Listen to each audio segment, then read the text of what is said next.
Hey y'all, so I've been binging season 2 of White Lotus. I've watched I think episodes 1 to 4. And so far I love the scenery. Italy is gorgeous being there. So maybe not to this exact location, but it's a very beautiful country. I'm enjoying some of the characters. Some of them I don't like as much. Like I'm loving that we're seeing more of Tanya and her husband. You're seeing that romance of season 1 has like died, and he's definitely much more frustrated with her. Looks like he's even cheating on her, as he's like like talking as if he has an affair. And like considering where we know like season 3 is, like I'm wondering if like not only has that romance died out, but murder's revenge has taken his place. Because to be honest, I like she is a little bit frustrating. Like he's right, like she throws people away. She like throws away assistants. She like is very just like dismissive of people when they don't fit her like what she needs in that moment.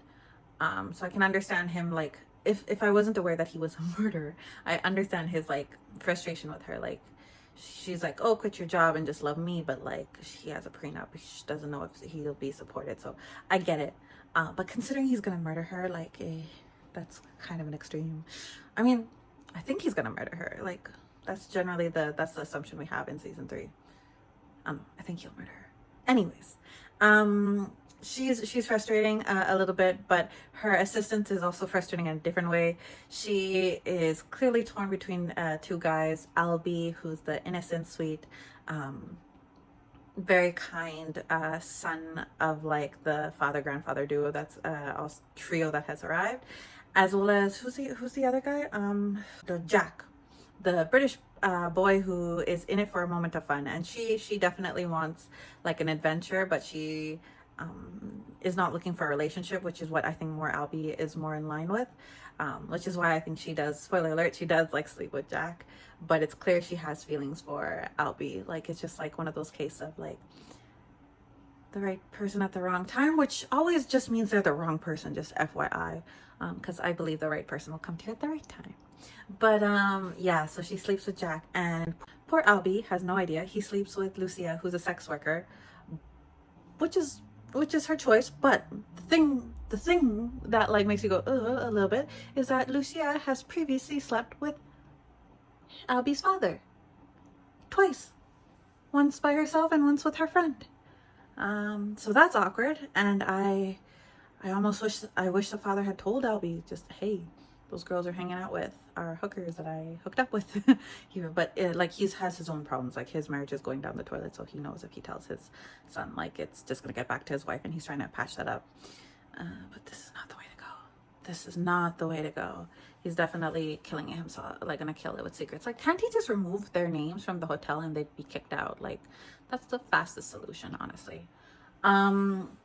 So Lucia, you can like make your own choices. I respect that, your body, your choice. But I feel a little bit frustrated that she's dragging Mia into it. Considering Mia had like previously was pretty innocent in the sense that it seemed like she only had like sort of that sort of relations with her boyfriend, and she was very much a romantic and stuff like that, and an aspiring singer. And then through Lucia, Mia has kind of got a little bit like more open to that world, and she's very transactional about something that used to be quite sacred to her, to the point that she's even like willing to sleep with Gustav, or the piano player, to get connections so that way she can sing, because she is an aspiring singer, even though it looks like her career path is deviating to something that matches Lucia.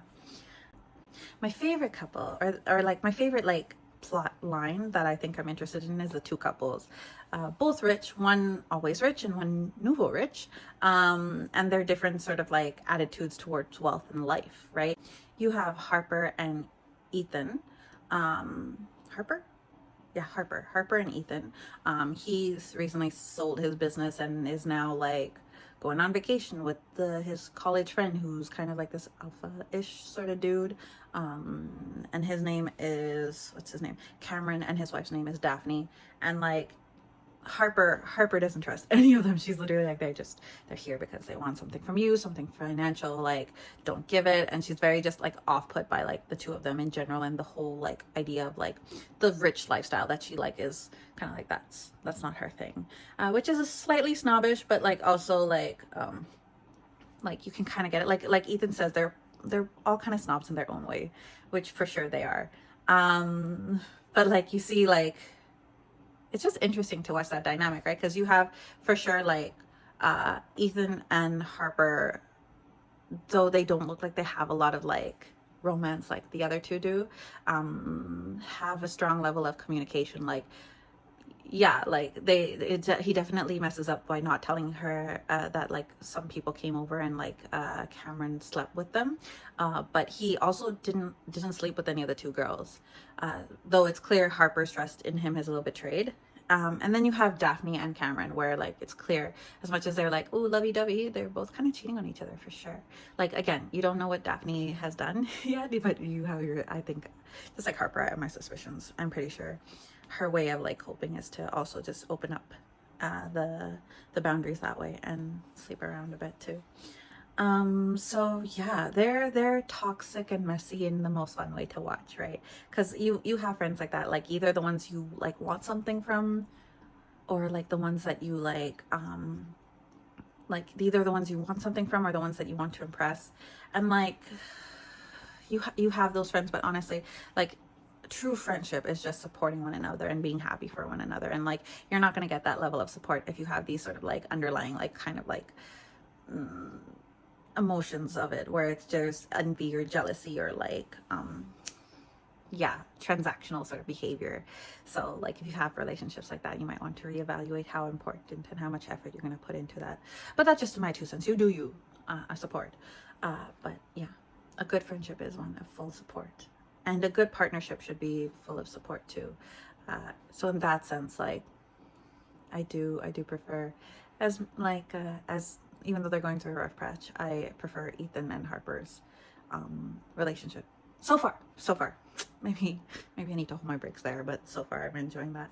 But yeah, it's so far so good. I think I like the hotel manager is also very interesting. She's a character, seems to hate men, and might be interested in another female hotel employee. Can't tell if that's friendship or romance, but definitely there seems to be something there. So cheering her on in that sense. But yeah, it's a fun season.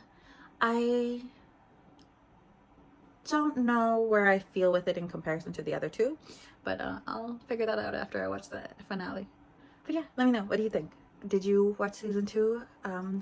Did you enjoy it? How are you enjoying it if you're still watching it like I am? Let me know.